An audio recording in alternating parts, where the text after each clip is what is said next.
said to working families all over this country, we know that many of you are hurting. But if you want to support a campaign that is going to take on the billionaire class, that is going to transform our country, we need your help. And you know what happened? Do you know what happened? And this is unbelievable. I never in a million years would have predicted this could have happened. In the last 10 months of our campaign, we have received 5 million individual contributions.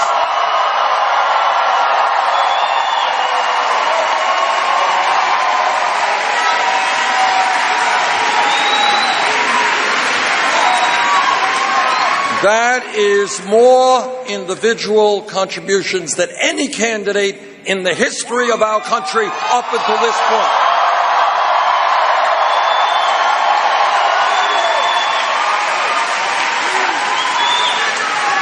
Does anybody here know what the average contribution is? I love that. That's right. $27.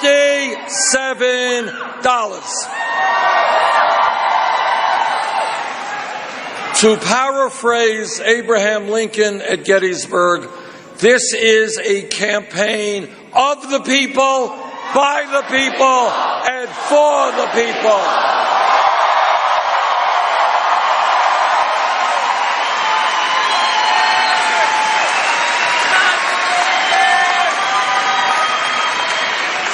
Tulsi Gabbard, Congresswoman Gabbard touched on another important difference between Secretary Clinton and myself, and that is back in 2002.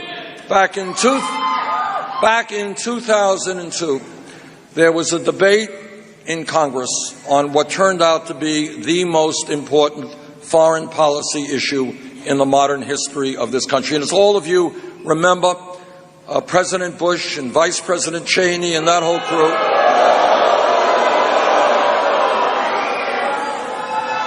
they thought that it was a good idea to invade Iraq.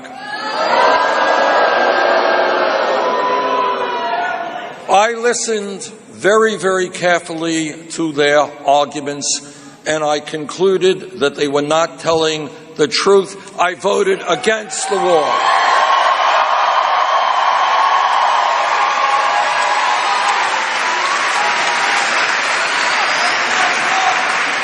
Secretary Clinton, who was then in the Senate, heard the same arguments. She voted for the war. And that war turned out to be the worst foreign policy disaster in the modern history of this country. And it gives me no joy to tell you this, but if you go to my website, BernieSanders.com, listen, read what I said back in 2002 about my fears about what would happen, and to a significant degree, what I said was right.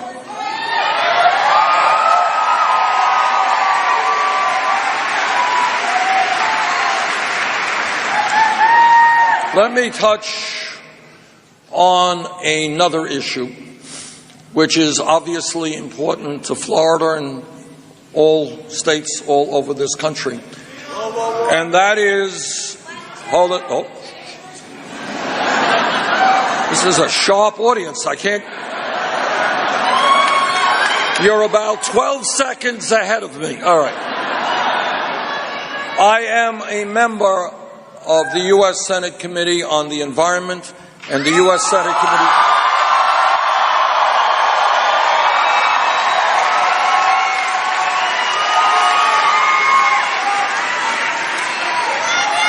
I have talked to scientists all over our country and scientists all over the world.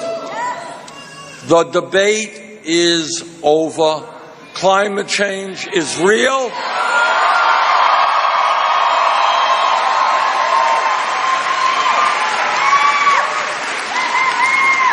Climate change is caused by human activity,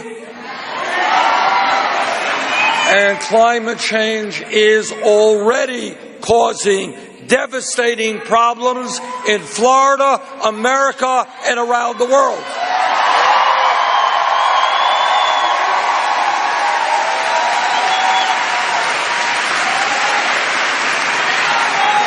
And here is what is really scary. If you listen to what the scientists are telling us, what they are saying is if we do not get our act together in a short period of time, by the end of this century, this planet will be 5 to 10 degrees Fahrenheit warmer. And what that means is it means more drought, and we're already seeing drought all over the world. It means more flooding. We are already seeing more flooding. It means for Florida and other coastal communities, it means more rising sea levels. It means, also important to Florida, but the whole world, the increased acidification of the ocean. We are destroying our oceans.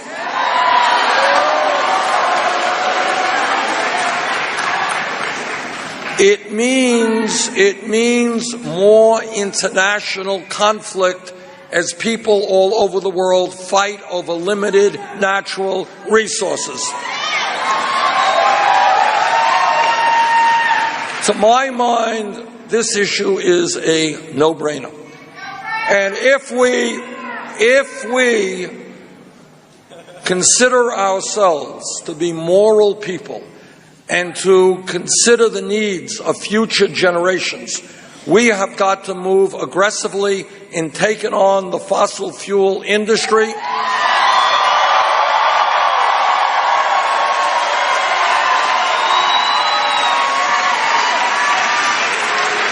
And transforming our energy system away from fossil fuel to energy efficiency and sustainable energy.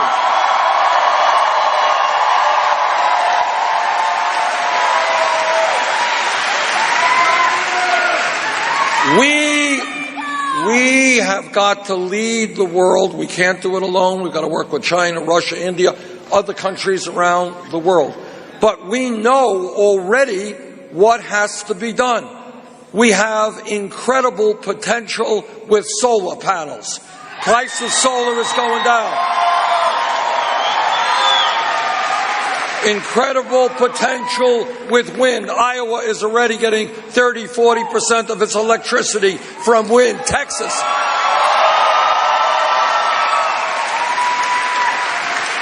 We can do incredible things with energy efficiency, making our buildings more energy efficient. We can create a state-of-the-art rail system which takes trucks off the road.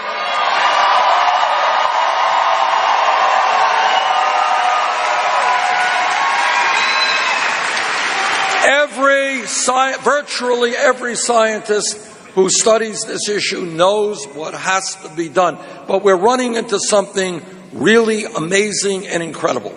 And that is, and this connects the dots to what I said a moment ago. I want you all to be thinking, how does it happen that there is no Republican candidate for president who will come before you and tell you the simple truth of what I have told you, that climate change is real? And the answer is, the answer gets back to a corrupt campaign finance system.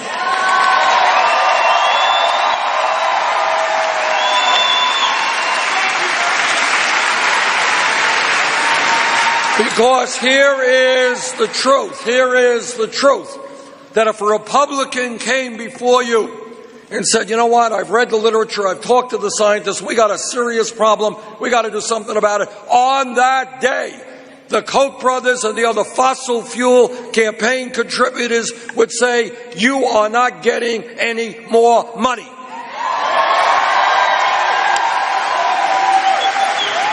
That is what a corrupt campaign finance system is doing to our country. And I say to those Republicans who are too cowardly to do the right thing, worry about your kids and your grandchildren and the future of this planet rather than your campaign contributions.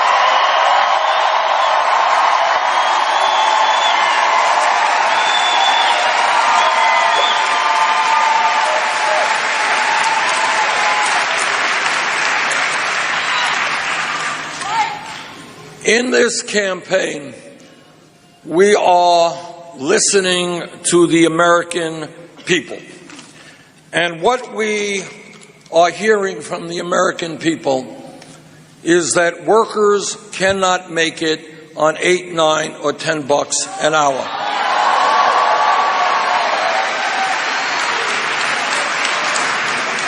You can do the arithmetic as well as I can. Multiply $10 an hour by 40 hours a week, by 52 weeks a year. You don't have enough money for a person to live on, let alone a family. I remember I was in Nevada. A young woman, early 30s, came up to me. She said, Bernie, tears rolling down her eyes. She said, look, I've got a 6-year-old, I think, daughter. I make $10.45 an hour and I have student loans. I am scared to death about what happens to my daughter and to me. And this is, in fact, being played out with millions of people. And that is why, in America, we have got to understand that the $7.25 minimum wage in this country is a starvation wage. We're going to raise that minimum wage.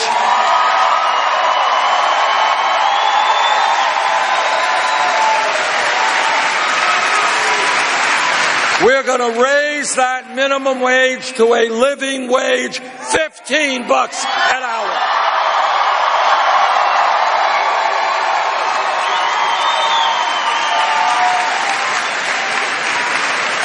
In America, if you work 40 hours a week, you should not be living in poverty. End of discussion.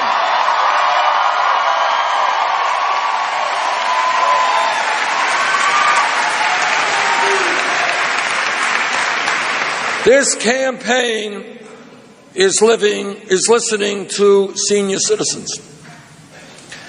And what senior citizens and disabled veterans are telling me is they can't make it on $11,000 or $12,000 a year.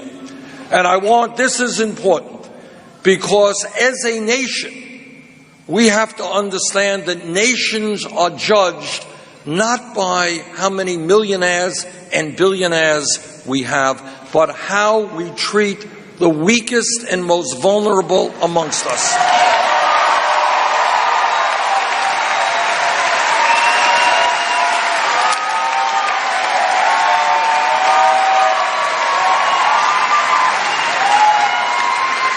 Here in Florida, where you have many seniors, in my state, where we have many seniors and disabled vets, if you look at the cost of prescription drugs, of health care, of keeping your house warm or cool, the truth is nobody can make it on $11,000 or $12,000. You know, what my Republican colleagues in the Senate want to do, and this is almost incomprehensible, what they want to do is cut Social Security benefits. Right.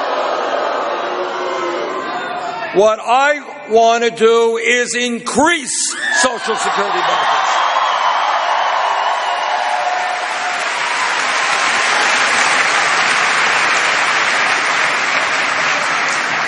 This campaign is listening to young people.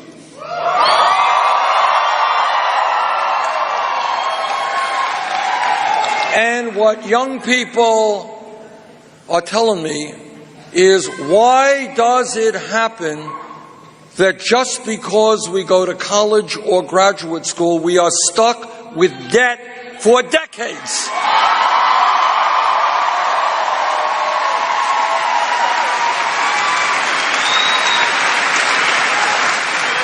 Just out of curiosity, how many people here are dealing with student debt? I rest my case.